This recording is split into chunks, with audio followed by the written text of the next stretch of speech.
ਉਹਦੀ ਗਾਥਾ ਜਿਹੜੀ ਆ, ਉਹਦੀ ਗਾਥਾ ਜਿਹੜੀ ਗਾਉਣੀ ਆ ਉਹ ਬਹੁਤ ਜ਼ਰੂਰੀ ਆ। ਮੇਰੀ ਅਰਦਾਸ ਆ ਕਿ ਜਿਸ ਬਹਾਦਰੀ ਦੇ ਨਾਲ ਉਹਨਾਂ ਸਿੰਘਾਂ ਨੇ ਜੰਗ ਲੜੀ ਆ, ਆਉਣ ਵਾਲੇ ਸਮੇਂ ਦੇ ਵਿੱਚ ਸਿੰਘ ਉਸ ਬਹਾਦਰੀ ਨਾਲ ਜੰਗ ਲੜਨ ਦੀਆਂ ਤਿਆਰੀਆਂ ਕਰਕੇ ਕੌਮ ਦਾ ਆਜ਼ਾਦ ਦੇਸ਼ ਜਿਹੜਾ ਖਾਲਿਸਤਾਨ ਆ, ਉਹਦੇ ਵਾਸਤੇ ਜਿਹੜੇ ਨੇ ਉਹ ਕਦਮ ਜਿਹੜੇ ਸਾਬਤ ਕਦਮਾਂ ਦੇ ਨਾਲ ਉਸ ਵੱਲੋਂ ਅੱਗੇ ਵਧਣਗੇ। ਵਾਹਿਗੁਰੂ ਜੀ ਕਾ ਖਾਲਸਾ, ਵਾਹਿਗੁਰੂ ਜੀ ਕੀ ਫਤਿਹ।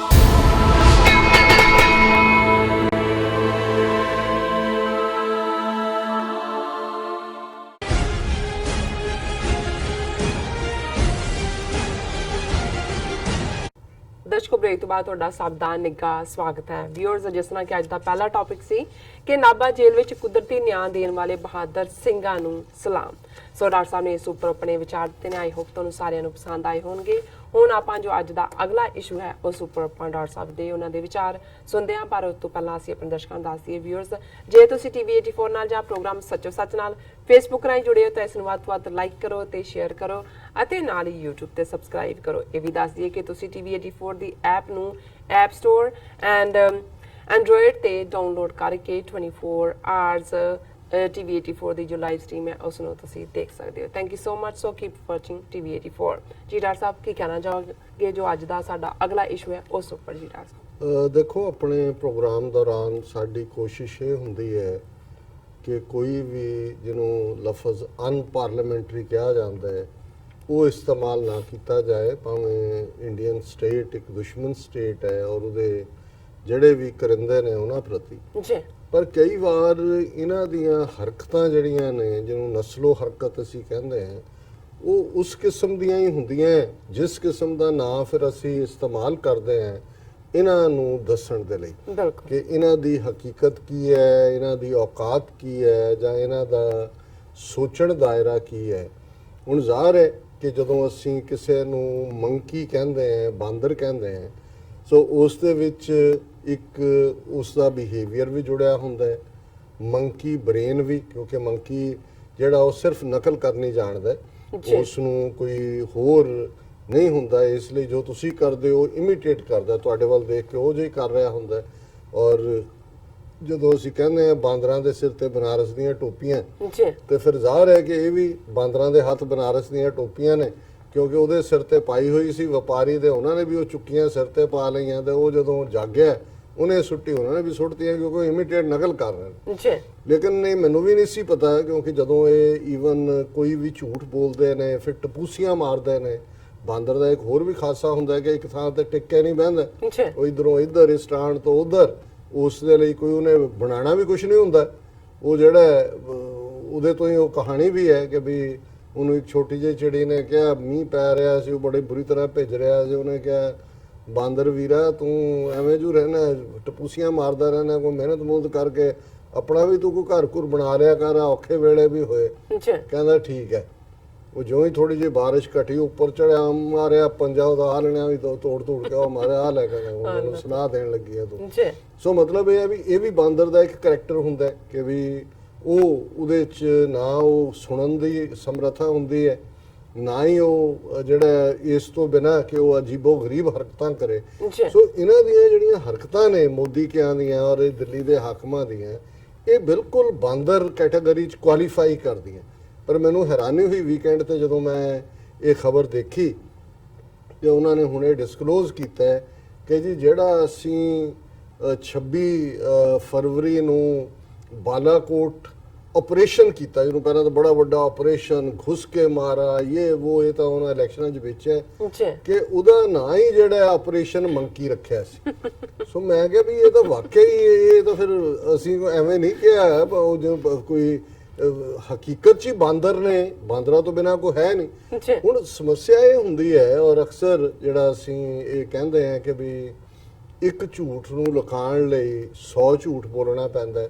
ਸੱਚ ਫਿਰ ਵੀ ਜਿਹੜਾ ਹੈ ਉਹ 100 ਕਫਨ ਪਾੜ ਕੇ ਬਾਹਰ ਆ ਜਾਂਦਾ। ਹੁਣ ਇਹ ਦੋਨਾਂ ਨੂੰ ਜੇ ਅਸੀਂ ਮਿਲਾ ਕੇ ਦੇਖੀਏ ਕਿ ਫਰਵਰੀ ਤੋਂ ਲੈ ਕੇ ਹੁਣ ਇਸ ਸਾਰੇ ਦੇ ਥੱਲੇ ਚੋਣਾਂ ਵੀ ਜਿੱਤ ਲਈਆਂ ਇਹਨਾਂ ਨੇ, ਝੂਠ ਬੋਲ ਕੇ, ਪੁਲਵਾਮਾ ਦੇ ਸ਼ਹੀਦ ਬਣਾ ਕੇ, ਬਾਲਾਕੋਟ ਦਾ ਕਰੇਜ, ਔਰ ਲੇਕਿਨ ਝੂਠ ਇਹਨਾਂ ਦਾ ਖਹਿੜਾ ਨਹੀਂ ਛੱਡ ਰਿਹਾ, ਕਿਉਂਕਿ ਕੁਛ ਨਾ ਕੁਛ ਐਸਾ ਆ ਜਾਂਦਾ ਜਿਹਦੇ ਥੱਲੇ ਇਹ ਫਿਰ ਲਗਾਤਾਰਤਾ ਦੇ ਨਾਲ ਝੂਠ ਬੋਲਦੇ ਵੀ ਨੇ। ਔਰ ਜਿਹੜੇ ਫੌਜ ਔਰ 에ਅਰ ਫੋਰਸ ਔਰ ਦੂਜੇ ਜਿਹੜੇ ਸੀਨੀਅਰ ਆਫੀਸਰਸ ਨੇ, ਉਹਨਾਂ ਦੇ ਜਨਰਲ, ਉਹਨਾਂ ਦਾ ਵੀ ਜਲੂਸ ਕੱਢ ਰਹੇ ਨੇ। ਜਿਵੇਂ ਅੱਜ ਹੀ ਉਹਨਾਂ ਦੇ ਇੰਡੀਅਨ 에ਅਰ ਫੋਰਸ ਦੇ ਚੀਫ ਜਿਹੜਾ ਧਨੋਆ, ਉਹ ਅੱਜ ਵੀ ਕਹਿ ਰਿਹਾ, ਅੱਜ ਹੀ ਉਹਦੀ ਸਟੇਟਮੈਂਟ ਹੈ ਕਿ ਜੀ ਬਿਲਕੁਲ ਅਸੀਂ ਪਾਕਿਸਤਾਨ ਦੀ ਜਿਹੜੀ ਹੈ ਸੋਵਰਨਿਟੀ ਵਾਇਓਲੇਟ ਕਰਕੇ ਅਸੀਂ ਜਿਹੜਾ ਹੈ ਉਹ ਬਾਲਾਕੋਟ 'ਚ ਹਮਲਾ ਕੀਤਾ। ਪਾਕਿਸਤਾਨੀ ਜਹਾਜ਼ਾਂ ਨੇ ਸਾਡੇ ਕੋਈ ਜਿਹੜਾ ਉਹ ਕ੍ਰਾਸ ਨਹੀਂ ਅਸੀਂ ਕਰਨ ਦਿੱਤਾ ਲਾਈਨ ਨੂੰ। ਫਿਰ ਉਹਨੇ ਕਿਹਾ ਜੀ ਅਸੀਂ ਆਪਣੇ ਨਿਰਧਾਰਿਤ ਟਾਰਗੇਟਸ ਤੇ ਕੀਤਾ ਜੀ। ਉਹਨਾਂ ਨੇ ਸਾਡੇ ਮਿਲਟਰੀ ਠਿਕਾਣੇ ਕਰਨੇ ਸੀ ਟਾਰਗੇਟ, ਪਰ ਉਹ ਵੜ ਹੀ ਨਹੀਂ ਸਕੇ ਸਾਡੀ ਸਰਹੱਦ। ਜੇ ਵੜ ਨਹੀਂ ਸਕੇ ਤੇ ਤੁਹਾਡਾ ਜਹਾਜ਼ ਕਿੱਥੋਂ ਸੁੱਟ ਲਿਆ? ਮਿਗ ਤੁਹਾਡਾ ਪਾਇਲਟ ਕਿਵੇਂ ਉਹਨਾਂ ਦੇ ਕੋਲ ਆ ਗਿਆ? ਇੱਕ ਜਹਾਜ਼ ਜਿਹਦੇ ਇਜ਼ਰਾਈਲੀ ਪਾਇਲਟ ਦੀ ਗੱਲ ਹੈ ਅੱਜ ਦਾ, ਇੱਕ ਤੁਸੀਂ ਖੁਦ ਮੰਨਿਆ ਕਿ ਜੀ ਫ੍ਰੈਂਡਲੀ ਫਾਇਰ ਦੇ ਥੱਲੇ ਮਾਰਿਆ। ਫ੍ਰੈਂਡਲੀ ਫਾਇਰ ਤੁਸੀਂ ਦੁਸ਼ਮਣ ਦੀ ਟੈਰੀਟਰੀ 'ਚ ਕੀਤੀ ਸੀ, ਪਾਕਿਸਤਾਨ ਦੀ ਟੈਰੀਟਰੀ 'ਚ ਕੀਤੀ ਸੀ। ਜੇ ਤੁਸੀਂ ਉਹਨੂੰ ਦੁਸ਼ਮਣ ਕਹਿੰਦੇ ਹੋ, ਤੁਸੀਂ ਜ਼ਾਹਰ ਹੈ ਕਿ ਵੀ ਤੁਸੀਂ ਕਿਸੇ ਤੇ ਤਾਂ ਕੀਤੀ ਹੋਏਗੀ। ਜਿਹੜਾ ਉੱਪਰ ਆਇਆ ਜਹਾਜ਼ ਤੁਸੀਂ ਸਮਝਿਆ ਉਹਨਾਂ ਦਾ ਆ ਗਿਆ। ਸੋ ਕੁੱਲ ਮਿਲਾ ਕੇ ਇਹ ਝੂਠ ਲਗਾਤਾਰਤਾ ਨਾਲ ਜਾਰੀ ਹੈ। ਪਰ ਮੈਂ ਆਪਰੇਸ਼ਨ ਬਾਂਦਰ ਦੀ ਗੱਲ ਕਰਾਂ, ਔਰ ਗੱਲ ਇਹ ਨਹੀਂ ਹੈ ਫਿਰ ਉਸ ਨਾਂ ਨੂੰ ਵੀ ਜਸਟੀਫਾਈ ਕਰ ਰਹੇ ਨੇ ਕਿ ਜੀ ਆਪਰੇਸ਼ਨ ਬਾਂਦਰ ਕਹਿੰਦੇ ਇਸ ਲਈ ਅਸੀਂ ਉਹਦਾ ਬਾਂਦਰ ਰੱਖਿਆ ਕਿਉਂਕਿ ਰਾਮਚੰਦਰ ਜੀ ਨੇ ਜਦੋਂ ਲੰਕਾ ਤੇ ਹਮਲਾ ਕੀਤਾ ਤਾਂ ਉਹਨਾਂ ਦਾ ਲੈਫਟੀਨੈਂਟ ਹਨੂਮਾਨ ਸੀ, ਲੈਫਟੀਨੈਂਟ ਲਿਖਿਆ ਹੋਇਆ। ਮੈਂ ਕਿਹਾ ਜਾਂ ਤਾਂ ਉਹਨੂੰ ਜਨਰਲ ਕਹੋ ਫੁੱਲ, ਜਾਂ ਲੈਫਟੀਨੈਂਟ ਜਨਰਲ ਕਹੋ, ਕੁਛ ਤਾਂ ਕਹੋ। ਜੇ ਜਨਰਲ ਰਾਮ ਸੀ ਤੇ ਲੈਫਟੀਨੈਂਟ ਜਨਰਲ ਤਾਂ ਉਹ ਵਿਚਾਰਿਆਂ ਨੂੰ ਬਣਾਓ, ਹਨੂਮਾਨ ਨੂੰ ਲੈਫਟੀਨੈਂਟ ਬਣਾ ਰਹੇ ਨੇ ਕੱਲਾ। ਉਹ ਕਹਿੰਦਾ ਜੀ ਲੈਫਟੀਨੈਂਟ ਹਨੂਮਾਨ ਸੀ। ਔਰ ਇਹ ਪੂਰਾ ਝੂਠ ਜਿਹੜੀ BBC ਦੀ ਸਟੋਰੀ ਹੈ ਕਿ ਭਾਰਤੀ ਫੌਜ ਨੇ ਕਿਵੇਂ ਦੇ ਆਪਰੇਸ਼ਨ ਬਾਂਦਰ ਨੇ ਕਿਵੇਂ ਬਾਲਾਕੋਟ 'ਚ ਮਚਾਈ ਸੀ ਤਬਾਹੀ। ਔਰ ਹੁਣ ਉਹ ਜਿਹੜੇ ਉਸ ਕਿਸਮ ਜਿਹੜਾ ਇਹਨਾਂ ਦਾ ਫਰਜ਼ੀ ਆਪਰੇਸ਼ਨ ਹੈ ਜਿਹਦੇ ਥੱਲੇ 10-12 ਦਰਖਤ ਜ਼ਖਮੀ ਹੋਏ ਤੇ ਇੱਕ ਤੋਤਾ ਵਿਚਾਰਾ ਜਿਹੜਾ ਇੱਕ ਕਾਂ ਜਿਹੜਾ ਉਹ ਮਾਰਿਆ ਗਿਆ। ਹੁਣ ਉਹਦੇ ਇਨਾਮ ਦੇਣੇ ਨੇ ਇਹਨਾਂ ਨੇ, ਬੜੇ ਬੜੇ ਅਵਾਰਡ ਉਹਨਾਂ ਨੇ ਲਿਆ ਕੇ। ਔਰ ਇਹ ਉਹਨਾਂ ਦੀ ਖਬਰ ਹੈ ਕਿ ਪੁਲਵਾਮਾ ਹਮਲੇ ਤੋਂ ਬਾਅਦ ਇੰਡੀਅਨ 에ਅਰ ਫੋਰਸ ਨੇ ਪਾਕਿਸਤਾਨ ਦੀ ਜਿਹੜੀ ਹੈ ਸੀਮਾ 'ਚ ਵੜ ਕੇ ਜੈਸ਼ੇ ਮੁਹੰਮਦ ਦੇ ਟਿਕਾਣਿਆਂ ਤੇ ਜਿਹੜਾ 에ਅਰ ਸਟ੍ਰਾਈਕ ਕੀਤੀ ਸੀ ਉਹਦਾ ਨਾਂ ਆਪਰੇਸ਼ਨ ਬਾਂਦਰ ਦਿੱਤਾ ਗਿਆ ਸੀ। ਔਰ ਫੌਜ ਨੇ ਬੜੀ ਸਿਕਿਉਰਿਟੀ ਰੀਜ਼ਨਸ ਕਰਕੇ ਇਸ ਆਪਰੇਸ਼ਨ ਕੋਡ ਨਾਮ ਨੂੰ ਜਿਹੜਾ ਹੈ ਉਹ ਬੜਾ ਗੁਪਤ ਰੱਖਿਆ ਸੀ। ਔਰ ਉਹਨਾਂ ਨੇ ਕਿਹਾ ਜੀ ਇਹਦਾ ਇਸ ਲਈ ਅਸੀਂ ਆਪਰੇਸ਼ਨ ਮੰਕੀ ਦਾ ਨਾਂ ਰੱਖਿਆ ਕਿਉਂਕਿ ਭਾਰਤ ਦੀ ਤਹਿਜ਼ੀਬ ਦੇ ਵਿੱਚ ਬਾਂਦਰਾਂ ਦਾ ਬੜਾ ਯੋਗਦਾਨ ਹੈ। ਜਦੋਂ ਕਿ ਉਹ ਰਾਮਚੰਦਰ ਜੀ ਦਾ ਰਮਾਇਣ ਦੇ ਮੁਤਾਬਕ ਰਾਮਚੰਦਰ ਜੀ ਦਾ ਲੈਫਟੀਨੈਂਟ ਹਨੂਮਾਨ ਚੁੱਪਚਾਪ ਲੰਕਾ 'ਚ ਉਹਨੇ ਪ੍ਰਵੇਸ਼ ਕੀਤਾ ਸੀ ਤੇ ਰਾਖਸ਼ ਰਾਵਣ ਦੀ ਸਾਰੀ ਰਾਜਧਾਨੀ ਨੂੰ ਤਬਾਹ ਕਰ ਦਿੱਤਾ ਸੀ। ਔਰ ਫਿਰ ਉਹਨੇ ਕਿਹਾ ਜੀ ਅਸੀਂ 26 ਫਰਵਰੀ ਨੂੰ ਕਈ ਟਿਕਾਣਿਆਂ ਤੋਂ ਭਾਰਤ ਦੇ 12 ਮਿਰਾਜ ਜਹਾਜ਼ਾਂ ਨੇ ਪਾਕਿਸਤਾਨੀ 에ਅਰ ਸਪੇਸ ਨੂੰ ਪਾਰ ਕਰਕੇ ਖੈਬਰ ਪਖਤੂਨਖਵਾ ਦੇ ਬਾਲਾਕੋਟ ਸ਼ਹਿਰ 'ਚ ਜਿਹੜਾ ਜੈਸ਼ੇ ਮੁਹੰਮਦ ਦੇ ਟੈਰਰਿਸਟ ਕੈਂਪ ਦੇ ਉੱਤੇ ਹਮਲਾ ਕੀਤਾ ਔਰ ਬਹੁਤ ਸਾਰੇ ਲੋਕ ਮਾਰੇ ਗਏ। ਔਰ ਸਾਡੇ 5 ਸਪਾਈਸ 2000 ਬੰਮ ਅਸੀਂ ਸੁੱਟੇ ਔਰ 4 ਉਹਨਾਂ ਇਮਾਰਤਾਂ ਦੀਆਂ ਛੱਤਾਂ ਤੇ ਡਿੱਗੇ ਜਿੱਥੇ ਕਿ ਉਹ ਸੌ ਰਹੇ ਸੀ ਆਤੰਕਵਾਦੀ।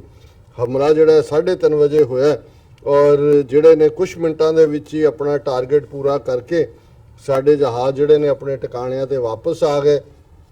ਔਰ ਜਿਹੜੇ ਹਮਲਿਆਂ 'ਚ ਇਸਤੇਮਾਲ ਕੀਤੇ ਗਏ ਜਹਾਜ਼ ਭਾਰਤੀ ਹਵਾਈ ਸੈਨਾ ਦੇ ਨੰਬਰ 7 ਤੇ 9 ਸਕੁਆਡਰਨ ਦੇ ਸੀ। ਉਹਨਾਂ ਨੂੰ ਗੈਰ ਜਿਹੜਾ ਅਪਰੋਡ ਕੀਤੇ ਜਾਣ ਦੇ ਲਈ ਸ਼ਾਮਲ ਕੀਤਾ ਗਿਆ ਕਿਉਂਕਿ 1 ਨਵੰਬਰ ਸਕੁਆਡਰਨ ਦੇ ਅਪਗ੍ਰੇਡ ਮਿਰਾਜ ਉਸ ਵੇਲੇ ਹਵਾ 'ਚ ਜ਼ਮੀਨ ਤੋਂ ਹਵਾ 'ਚ ਮਾਰ ਕਰਨ ਦੀ ਸਮਰੱਥਾ ਨਹੀਂ ਸੀ ਰੱਖਦੇ। ਔਰ ਉਹਦੇ 'ਚ ਉਹਨਾਂ ਨੇ ਨਾਲ ਹੀ ਕਿਹਾ ਕਿ ਜੀ ਇਹ ਜਿਹੜੇ ਕੁਝ ਹੋਰ ਮਿਰਾਜ ਔਰ ਸੁਖੋਈ 30 MKI ਲੜਾਕੂ ਜਿਹੜੇ ਜਹਾਜ਼ਾਂ ਦੀ ਇੱਕ ਟੀਮ ਪਾਕਿਸਤਾਨੀ ਹਵਾਈ ਸੈਨਾ ਦੇ ਜਿਹੜਾ ਉਹਨਾਂ ਦੇ ਜਹਾਜ਼ਾਂ ਨੂੰ ਤਾਂ ਕਿ ਉਹ ਇੰਟਰਵੀਨ ਨਾ ਕਰਨ ਨੂੰ ਰੋਕਣ ਦੇ ਲਈ ਵੀ ਤਾਇਨਾਤ ਸੀ। ਔਰ ਇਹ ਹਵਾਈ ਸੈਨਾ ਜਾਣਕਾਰੀ ਦੇ ਰਹੀ ਹੈ ਕਿ 80% ਜਿਹੜੇ ਸਾਡੇ ਬੰਬ ਨੇ ਉਹ ਬਿਲਕੁਲ ਆਪਣੇ ਟਾਰਗੇਟ ਦੇ ਉੱਤੇ ਡਿੱਗੇ ਔਰ ਦੁਸ਼ਮਣ ਦੇ ਜਿਹੜੇ ਟਿਕਾਣੇ ਨੇ ਉਹਨਾਂ ਨੂੰ ਜਿਹੜੀ ਸਾਡੀ ਐਕਸਪੈਕਟਡ ਡੈਮੇਜ ਕਰਨਾ ਸੀ ਉਹ ਪੂਰਾ ਕੀਤਾ। ਔਰ ਸਾਡਾ ਜਿਹੜਾ 에ਅਰਬੋਰਨ early warning and control system ਜਿਹੜਾ ਉਹਨੂੰ ਸਪੋਰਟ ਕੀਤਾ ਸਾਰਿਆਂ ਨੂੰ। ਔਰ ਫਿਰ ਉਹਨਾਂ ਨੇ ਕਿਹਾ ਜੀ ਅਸੀਂ ਈਵਨ ਆਪਣੇ ਗਰਡ ਕਮਾਂਡੋ ਵੀ ਇੱਕ ਟੀਮ ਜਿਹੜੀ ਆ ਸਟੈਂਡ ਬਾਈ ਰੱਖੀ ਹੋਈ ਸੀ। ਔਰ ਭਾਰਤੀ ਹਵਾਈ ਸੈਨਾ ਨੇ ਇਸ ਹਮਲੇ ਜਿਹੜੇ ਸ਼ਾਮਲ ਪਾਇਲਟ ਨੇ ਉਹਨਾਂ ਦੀ ਬਹਾਦਰੀ ਦੇ ਲਈ ਉਹਨਾਂ ਨੂੰ ਵਾਯੂ ਸੈਨਾ ਮੈਡਲ ਦੇਣ ਦੀ ਜਿਹੜੀ ਹੈ ਉਹ ਯੋਜਨਾ ਬਣਾਈ ਹੋਈ ਹੈ। ਹੁਣ ਜ਼ਾਹਰਾ ਤੌਰ ਦੇ ਉੱਤੇ ਇਸ ਤੋਂ ਵੱਡਾ ਝੂਠ ਕੀ ਹੋ ਸਕਦਾ ਕਿ ਵੀ ਹੁਣ ਅਸੀਂ ਫਰਵਰੀ ਤੋਂ ਲੈ ਕੇ ਅਮਰੀਕਾ ਦੀ ਇਹਨਾਂ ਦੇ ਜਿਹੜੇ F-16 ਇਹਨਾਂ ਨੇ ਕਿਹਾ ਜੀ ਅਸੀਂ ਮਾਰ ਕੇ ਸੁੱਟ ਲਿਆ ਥੱਲੇ, ਜੀ ਉਹਨਾਂ ਨੇ ਕਿਹਾ ਜੀ ਅਸੀਂ ਕਾਊਂਟ ਕੀਤੇ ਨੇ ਜਿੰਨੇ ਸੀ ਉਨੇ ਹੀ ਨੇ। ਬਿਲਕੁਲ ਇਸ ਦੇ ਉਲਟ ਇਹਨਾਂ ਦਾ ਜਹਾਜ਼ ਉੱਥੇ ਡਿੱਗਿਆ, ਪਾਇਲਟ ਇਹਨਾਂ ਦਾ ਜਿਹੜਾ ਉਹ ਗ੍ਰਿਫਤਾਰ ਹੁੰਦਾ ਹੈ। ਲੇਕਿਨ ਇਸ ਸਭ ਦੇ ਬਾਵਜੂਦ ਕਿਸ ਦਲੇਰੀ ਦੇ ਨਾਲ, ਔਰ ਇਹ ਦਲੇਰੀ ਵੀ ਸ਼ਰਮਨਾਕ ਦਲੇਰੀ ਹੈ, ਲਗਾਤਾਰਤਾ ਦੇ ਨਾਲ ਝੂਠ ਤੇ ਝੂਠ ਬੋਲਦੇ ਚਲੇ ਜਾ ਰਹੇ ਨੇ। ਜੀ ਹੁਣ ਇਸ ਤੋਂ ਵੱਧ ਕੇ ਤੁਸੀਂ ਕੀ ਕਹਿ, ਫਿਰ ਇਹਨਾਂ ਦਾ ਇਹ ਨਹੀਂ ਹੈ ਵੀ ਆਪਰੇਸ਼ਨ ਦਾ ਨਾਂ ਇਹਨਾਂ ਨੇ ਬਾਂਦਰ ਰੱਖਿਆ, ਇਹਨਾਂ ਦੀਆਂ ਹਰਕਤਾਂ ਵੀ ਬਾਂਦਰਾਂ ਵਰਗੀਆਂ ਨੇ। ਔਰ ਮੇਰਾ ਨਹੀਂ ਖਿਆਲ ਕਿ ਵੀ ਇਹ ਬਾਂਦਰਾਂ ਤੋਂ ਜ਼ਿਆਦਾ ਕੋਈ ਹੋਰ ਲਫ਼ਜ਼ ਜਿਹੜਾ ਇਹਨਾਂ ਨੂੰ ਕਿਹਾ ਜਾਏ ਜੀ ਉਸ ਦੇ ਹੱਕਦਾਰ ਨੇ ਕੁੱਲ ਮਿਲਾ ਕੇ। ਔਰ ਮੈਂ ਸਮਝਦਾ ਵੀ ਪਾਕਿਸਤਾਨ ਨੇ ਵੀ ਉਹ, ਹਾਲਾਂਕਿ ਜਦੋਂ ਵੀ ਇਸ ਕਿਸਮ ਦੀ ਕੋਈ ਡਰਾਮੇਬਾਜ਼ੀ ਕਰਦੇ ਰਹੇ, ਜਿਵੇਂ ਜਦੋਂ ਇਹਨੇ ਅਮਿਤ ਸ਼ਾਹ ਨੇ ਕ੍ਰਿਕਟ ਮੈਚ ਪਾਕਿਸਤਾਨ ਤੋਂ ਜਿੱਤਣ ਤੋਂ ਬਾਅਦ ਕਿਹਾ ਸੀ ਕਿ ਜੀ ਇਹ ਹੁਣ ਅਸੀਂ ਸਟ੍ਰਾਈਕ ਕੀਤਾ ਪਹਿਲਿਆਂ ਵਾਂਗ, ਉਹਨੇ ਕਿਹਾ ਸੀ ਖੇਡ ਨੂੰ ਖੇਡ ਰਹਿਣ ਦਿਓ, ਤੇ ਉਹ ਵੇਲਾ ਯਾਦ ਕਰੋ, ਤੁਸੀਂ ਯਾਦ ਕਰ ਲਓ 26 ਫਰਵਰੀ ਵੀ। ਲੇਕਿਨ ਇਹਦੇ ਬਾਵਜੂਦ ਇਹਨਾਂ ਨੂੰ ਕੋਈ ਸ਼ਰਮ ਹਿਆ ਨਹੀਂ ਹੈ। ਔਰ ਹੁਣ ਉਹਨਾਂ ਨੇ ਰਿਸਪੌਂਡ ਕਰਨਾ ਵੀ ਨਹੀਂ ਠੀਕ ਸਮਝਿਆ। ਉਹਨਾਂ ਨੇ ਕਿਹਾ ਜੀ ਵਾਕਿਆ ਹੀ ਤੁਸੀਂ ਬਾਂਦਰ ਹੋ, ਤੁਹਾਡਾ ਸੋ ਕਾਲਡ ਆਪਰੇਸ਼ਨ ਵੀ ਬਾਂਦਰ, ਹਰਕਤਾਂ ਵੀ ਤੁਹਾਡੀਆਂ ਬਾਂਦਰਾਂ ਵਾਲੀਆਂ, ਤੇ ਫਿਰ ਬਾਂਦਰਾਂ ਨੂੰ ਕਿੰਨਾ ਕੋਈ ਸੀਰੀਅਸਲੀ ਲੈਂਦਾ ਜਦੋਂ ਨਿਆਣਾ ਵੀ ਸ਼ਰਾਰਤ ਕਰੋ ਨਾ ਹਟੇਗਾ, ਯਾਰ ਬਾਂਦਰਾਂ ਪਿੱਛੇ ਹੋ। ਸੋ ਕੁੱਲ ਮਿਲਾ ਕੇ ਮੈਂ ਸਮਝਦਾ ਵੀ ਇਹ ਆਪਣੀ ਔਕਾਤ ਨੂੰ ਬਾਰ-ਬਾਰ ਸਾਬਤ ਕਰ ਰਹੇ ਨੇ ਕਿ ਇਹਨਾਂ ਦੀ ਕੀ ਔਕਾਤ। ਜੀ ਡਾਕਟਰ ਸਾਹਿਬ ਬਿਲਕੁਲ। ਇੱਥੇ ਲੈਣਾ ਬ੍ਰੇਕ ਤੋਂ ਪਹਿਲਾਂ ਅਸੀਂ ਦਰਸ਼ਕਾਂ ਦੇ ਸਰੋਤਿਆਂ ਨੂੰ ਫਿਰ ਦੁਬਾਰਾ ਅਪੀਲ ਤੇ ਬੇਨਤੀ ਕਰਦੀ ਹੈ ਵਿਊਅਰਸ, ਜਿਸ ਤਰ੍ਹਾਂ ਕਿ ਤੁਸੀਂ ਜਾਣਦੇ ਹੋ ਕਿ TV 84 ਮਨੁੱਖੀ ਹੱਕਾਂ ਦਾ ਪਹਿਰੇਦਾਰ ਹੈ। TV 84 ਸਿੱਖਾਂ, ਕਸ਼ਮੀਰੀਆਂ ਅਤੇ ਭਾਰਤੀਆਂ ਨੌਰਥ ਸਟੇਟਾਂ ਦੇ ਲੋਕਾਂ ਦੇ ਸਵੈਰਨੇਨੇ ਦੇ ਹੱਕਾਂ ਦਾ ਹਾਮੀ ਹੈ। ਅਸੀਂ ਚਾਹਾਂਗੇ ਕਿ ਤੁਸੀਂ TV 84 ਦੀ ਵੱਧ ਤੋਂ ਵੱਧ ਮਾਈਕ ਸਹਾਇਤਾ ਕਰੋ। ਤੁਸੀਂ ਆਪਣੀ ਮਾਈਕ ਸਹਾਇਤਾ ਸਾਡੀ ਵੈਬਸਾਈਟ tv84.tv ਤੇ ਜਾ ਕੇ ਪੇਪਲ ਦੀ ਵਰਤੋਂ ਕਰਕੇ ਵਨ ਟਾਈਮ ਡੋਨੇਟ ਕਰ ਸਕਦੇ ਹੋ, ਮੰਥਲੀ ਡੋਨੇਟ ਵੀ ਕਰ ਸਕਦੇ ਹੋ। ਤੁਸੀਂ TV 84 ਦੇ ਨਾਮ ਤੇ ਚੈੱਕ ਬਣਾ ਕੇ ਸਾਨੂੰ ਮੇਲ ਵੀ ਕਰ ਸਕਦੇ ਹੋ ਸਾਡੇ ਇਸ ਪਤੇ ਤੇ 36-01 37th Avenue, Long Island City, New York 11101 USA, ਜਾਂ ਫਿਰ ਤੁਸੀਂ ਸਾਨੂੰ ਫੋਨ ਰਾਹੀਂ ਵੀ ਸੰਪਰਕ ਕਰ ਸਕਦੇ ਹੋ ਸਾਡੇ ਫੋਨ ਨੰਬਰ ਤੇ 5164060694। Thank you so much viewers. ਤੁਸੀਂ ਕਿਤੇ ਨਹੀਂ ਜਾਣਾ, ਮਿਲਦੇ ਹਾਂ ਆਫਟਰ ਦਿਸ ਸ਼ਾਰਟ ਬ੍ਰੇਕ।